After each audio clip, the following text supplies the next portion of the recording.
Hey everybody, welcome to our post-draft episode of the Athletic Hockey Show Prospect Series. Just minutes removed, Corey, from the end of the first round of the NHL Draft, and it was an eventful night in a lot of ways. Obviously, you get the expected big moment at the beginning with Connor Bedard, and then, as we teased yesterday on the show, a little bit of a change-up in the top five. Right, and as we kind of discussed on the show last time, Leo Carlsson going second overall may have been a surprise in the moment, but I felt like that was something that was a building consensus in the league. Not consensus, let me rephrase that, in a way that I think the majority of the league still thought Adam Fantilito was the second best prospect in the draft, but there was a significant contingent of people in the league who felt like Carlsson as at a minimum in the conversation or should be the second best player in the draft. And the conversation always came down to hockey sense, and that Adam Fantilito's hockey sense wasn't a liability, but it wasn't a major asset, which is scary at second overall. You can't really go through a whole lot of second overall picks, except for Quinton Byfield, which is an example some people who were Fantilito skeptics would use. Right. Where that is a true statement where they don't have a great hockey sense. And so that's where the debate came in. I still felt like, and we've talked about this before, that with hockey sense, it always comes down to offense, right? If you're not smart, you're not creating offense at high levels. And Adam Fantilito went to college hockey this year and led the country in scoring. Went to the World Championships and showed he can be on a power play and be an offensive contributor. So I didn't buy that, but that school of thought was definitely becoming a little bit more widespread in the league. And then you look at Leo Carlsson, may not have the skating of Adam. He's a little bit bigger, and he has that dynamic playmaking ability. And I think Anaheim bought in on that. I think some people also looked at Anaheim and thought, well, Pat Verbeek just likes competitive guys. But, there is something to having a complement to Leo Carlsson playing in the same center core as Mason McTavish and Nathan Gaucher. You put Trevor Zegras on the wing, or Leo on the wing. We'll see what happens. Probably going to be Trevor. And now you have those two centers who are big and mean to play against, and Carlson, who can be your leading scorer on your team. Well, you mentioned Fantilito at Worlds, and that's something I'm really curious about. He did show he could produce offense. He obviously the one highlight goal that went crazy. But I think people would say Leo played better at the Exactly, yes. And so I wonder how much you think that plays into an assessment like that. When you have these two guys head-to-head, Leo got a better role at Worlds. There's no doubt about that. But when you have them at the same event and you see one look better. Well, I thought it was interesting when Pat Verbeek talked about the pick today. They said a couple of weeks ago is when they came to that decision. A couple of weeks ago was the conclusion of that tournament. I'm not saying that tournament in itself, led to that decision. I would say Carlson also outplayed Fantilito at the World Juniors, for example. Yep. And I still think projecting Fantilito to higher levels, those tournaments weren't his best hockey, but he's played a lot of really good hockey in his life. But there's really good arguments in Carlson's favor. Yeah, the tumble not too far for Fantilito. He goes right away to Columbus. Natural fit there. They get kind of the franchise center they've always wanted. Will Smith, as we expect, rounds out that 4. And then it was Montreal. We talked about that yesterday. This is where it all begins. And they end up going, as you put in your mock draft this morning, with the D. Right, and I found the discussions about David Reinbacher so confusing. Like, when I talk to my media colleagues, when I would hear what our readers would say, even talk to some scouts, he always kind of got portrayed as like this safe pick, like he's just a boring player, there's no upside here, and I think that couldn't be farther from the truth. He's a really good hockey player. He's 6'2", he can skate, he scored over 20 points in a really tough league this year, he competes well. When he went to go play at the World Championship level, he showed he could be on power play there too. Like, I don't know. I know he's not Matvei Michkov, and I think that's really where the conversation came down to. It wasn't, I think, hatred towards David Reinbacher from some of our Montreal readers or just seeing the dialogue about him online over the last few weeks. It was him versus Matvei Michkov. And listen, I'm in on Matvei Michkov. I was a big fan of the player. I was a big fan of Philly taking him at 7. I believe in the player. But even if you are a fan of the player, you have to acknowledge the risks. There are a lot of risks in Michkov between his frame, his skating, his one-way play, the KHL contract for 3 more years, and frankly, the war. Like, I don't think it's unreasonable to not pick a Russian player because of what's going on over there right now. We saw what happened in Russia a couple of weeks. Who knows what's going to happen over the next 3 years? Maybe it gets better, maybe it gets worse. Like, we can't know, obviously. We barely know hockey well enough to never mind, stuff like that. But so I can't fault the team for not taking a Russian player, especially one on a KHL contract. But if we took Michkov out of the equation, Reinbacher was the next best player on the board. At a premium position, he ticks every box you want in a top lineup a top defense prospect. And again, we'll see whether he has a good career or not. He's not a sure thing. Nobody ever is outside of like the first, second overall. But I think he's going to have a long and productive NHL career. You touch on the premium position. I mean, we can turn around and look at this board here. It is centers and D. And when we talk about Michkov falling, Reinbacher's not the only D who went ahead of Michkov. Michkov wasn't even the first Russian taken here. Arizona goes with Dmitry Kiselev. I do wonder if that positional premium, and especially in this class, we know how deep the forward class is perceived to be. That's different from the D. Arizona jumped on that and took Kiselev. Well, we talked about Simashev's talent all year. 6'4", the skating. There's not elite offense, but there is offense. He played on a really deep team. You're not going to get power play time all the time. There's offense in his game. It's going to be more secondary in the NHL, second power play maybe, but there's offense. And he was, at least in the mind of many scouts, on pure talent. KHL factor aside, pure talent, the first or second best defenseman in the draft. Some because of the KHL contract, like we said with Michkov, just they didn't right. feel as confident to go and do that. But we talked about with Arizona how you looked at the organization post Oliver Ekman-Larsson, post Jacob Chikrin. Victor Soderstrom was not really developing very well right now. They needed a big-time defense talent. And that's why we always thought if David Reinbacher gets the 6, and the league thought this, he's going to be a Coyote. He doesn't get the 6. He goes at 5. And that always presented a dilemma for me with Arizona is, do you gamble that he's going to be there at 12 or Verlander was going to be there at 12? Because as we saw, Verlander was not going to be there at 12. Right. So are you confident that Detroit, St. Louis, Washington doesn't take him? And I think the answer to that question was no. And they went and got a really good defense prospect at a premium position, and there's risk there. There is a lot of risk because of the KHL factor. But I don't think on pure talent, where he got picked was unreasonable. We're going to get to Michkov in a second, but Arizona, I think the story of this is they took both of the locomotive kids. I know you felt really strongly for the last month that they were going to get one. They walk out with both. Right, and I didn't feel strongly, but I remember I was watching the tournament called the Black Sea Cup. It was a tournament a couple weeks ago. It was a way for Russia to look at their under 20 prospects, especially since they're not international tournaments anymore. And it was being taken place in Belarus. And not an easy place to get to for most Americans. And I was watching the game, and the camera turns, and there's a gigantic Arizona contingent with both of the amateur directors and Bill Armstrong in the stands, and that got around the league real quickly. Right. And I had a sense they were going to take one. I didn't think they were going to take two. I don't think. I love both of those players. I'm not sure I could take two of them because that's a lot of risk. You got to get both of those kids signed now with the risk that we've already talked about with Russian players. But in terms of pure players, they are top 10 players in the draft. They are big, they are fast, they compete, they have skill. They look like no doubt NHL players. And obviously now it's going to be really interesting to see how Arizona approaches them over the next couple of years and if they will be in Arizona 3 years from now. Yeah, both premium athletes, the kind that you are extremely hard-pressed to find if you don't pick them on days like today. I look at Daniel Boot, and we'll see whether Quinton Byfield remains a wing or goes at the center, but he looks a lot like Byfield. Yep. You look at Simashchev, he looks a lot like Simon Edvinsson. Yep. These are guys who go high in the draft, but they didn't because they're Russians. Yeah. Okay, let's get to Michkov now. And Philly, I know, started to pick up buzz the last few days that this could be a landing spot. They get him. What does this mean for their organization? Well, I think it was just a kind of a perfect combination of the fact that they really liked the player, they liked his interview, and this is the start of something in Philadelphia. They are tearing things down, and this new management group with Danny Briere and Keith Jones seem to have a leash to be bad for a few years, which it seems like they're going to be quite bad next season.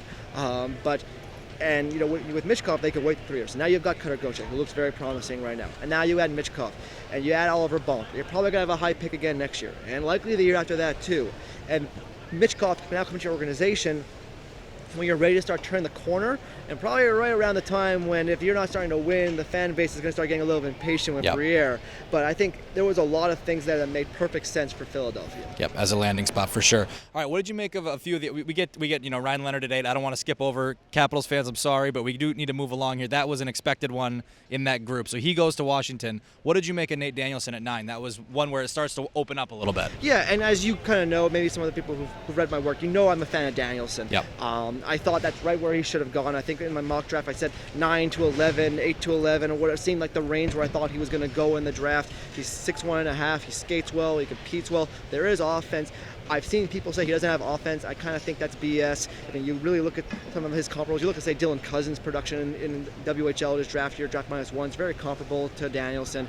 I think there's a lot of offense there. Not elite offense, but good enough given his athletic traits and his competitiveness that I think he's going to be a really good NHL player. And a ton of rhyme with Marco Casper, which, Detroit was rightly, I think, criticized early in the rebuild for not using their premium picks on centers. And the last 2 years, they've made up for that. I think he's a little different. I think he has more skill than Casper, but maybe not, like, he plays hard, but he doesn't have, like, that the mean, right, sure. But I still think there's some, these are two guys that maybe number 2 centers, and you start to stack that up. I really like Danielson as a second-line center, and Casper. If Casper's your third-line center, if he becomes what we think he could become, then I think you are ecstatic with that combination with Dylan Larkin. How did you feel about, really that pick in hindsight kind of looks like a head-to-head, Danielson versus Dalibor Dvorsky, who ends up going 10 to St. Louis. It's the skating, right? Because I've always kind of believed that Danielson had offense. If you didn't, I understand that, but I thought Danielson had the offense. He competes well, just like Dvorsky. He's a little bit bigger, and he skates better. So I think it's the skating differential there that probably led to him being the pick. The next one that I think stood out to me, we kind of expected Tom Willander to be in Vancouver's mix. Zach Benson, obviously, we thought could go anywhere around that range. Braden Regehr at 14. What did you make of that one? I got some text from a couple people when I put in my mock draft league today that I have 19. They're like, I don't think that's going to happen. I know he's kind of been falling down a little bit, but I think people still like this guy based on just the skating, the compete, and they think that, he has offense. The offense wasn't there prominently this season, but he showed, kind of like Danielson, he showed it over his career. And what he's done. He was one of the best players at the Hlinka Gretzky, outplayed guys like Zach Benson, like Colby Barlow on that team, like Matt Wood. And I think people believe this guy is going to be a scorer, as his career progresses. And if you believe that with his skating and his work ethic, then I think the pick is reasonable, and it's right around where I had him rated as a player too. So here's one of the storylines that I didn't really pick up on until we were into the mid-20s. We did not have a single trade up or down in the first round tonight. I don't know the last time that happened. No sexy trade to go get Mitchkov, right? No, right. Not there. But even then, we've talked about the rarity in the top 10, let alone the top 5. Usually you are getting picks flipping in the teens and certainly in the 20s. Yeah, and you've heard afterwards, like I heard teams say they tried to move up, move down, but nobody ever bit. But yes, absolutely no movement whatsoever is very strange. I don't think anyone would have predicted, for example, St. Louis makes all 3 picks. They come out with Willander, Otto Stenberg, and Theo Lindstein, so clearly they liked something that was going on in Sweden this year. But Colorado making both of their first-round picks. Obviously they traded the one the other day, and maybe that's how you get there. But they take Callum Ritchie and Mikhail Gulyayev. Colorado needs something in their system. Their system is so bare. Before today, it was hard to look at the point of a guy and say, I think he's going to have an NHL career. But I think you can look at Ritchie and Gulyayev and I'll say, okay, he can be an NHL center or an NHL wing. He can be an NHL defenseman. Maybe not in the immediate future, but they needed something in their system because they had absolutely nothing. And it's not like they are Pittsburgh or Washington where their core is old. They need guys to come in and help play with Nathan McKinnon, right, Mikko Rantanen, and Cale Makar at some point, even if it's not going to be in the next couple of years. Yeah. All right, a few more picks I want to get you on. Oliver Moore at 19 to the Blackhawks. I think some people will be surprised that he got to 19. I know you felt like that was a reasonable range for him. But what I want to ask is the fit here. Chicago now in the last couple of drafts has assembled together Connor Bedard, Frank Nazar, and Oliver Moore, which a lot of speed in that group. Sure. There's a lot of talent. And work ethic. Also quite small. I think these are 3 sub-6-foot centermen here that Chicago appears to be building around. Right, but I think I agree with you, and that is a concern. I think they are just so early, though, in their rebuild. You think about how hard it is to win in the NHL. Connor McDavid is an absolute freak of nature, and he's never made it to a Stanley Cup final. And he has Leon Draisaitl, and he has a lot of really good players around him. So I think you just got to take the best player. I know it's corny, and I don't think it's a guarantee Nazar is an NHL center. I don't think it's a guarantee that Oliver Moore is an NHL center because of their size. I think they got to prove that. And maybe one of them is in the middle, one of them goes on the wing. Maybe you go down into your rebuild, you find that big center at some point. Right. But they need so much. I know they got Connor Bedard and they just got Taylor Hall, and there's a lot of room for excitement in Chicago, but they're going to be really bad next year, and probably the year after that too. There's a lot of work left to do in Chicago. A couple picks later, Charlie Stramel goes at 21 to Minnesota. I know this was a guy coming into the year you'd have been thrilled to get at number 21, but as it played out, it didn't necessarily always look like he was going to be able to go here. Yeah, there was, and it wasn't just a public ranking the scores. A lot of NHL people I talked to thought he wasn't a first rounder. He's going the second round, might go middle, late second round. I just thought I always was really skeptical of that. Just from what I've seen of the guy over his career, he had a bad season. There is nothing taken away from it.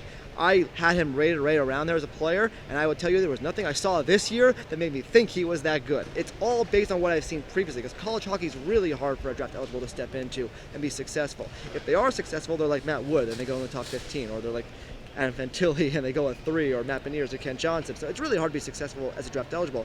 But even Dylan Holloway didn't have a great year, and he still went really high. And I always thought Stramel, with his size, with his skating, with his physicality, yes, the offense isn't amazing. I don't think he's going to be a big scorer, but I think he's a good player. And I think he'd be a third-line center. Maybe if he really, really hits, you get a second-line center. And he's a rare kind of player type that people covet in the playoffs. I get it. I like the pick.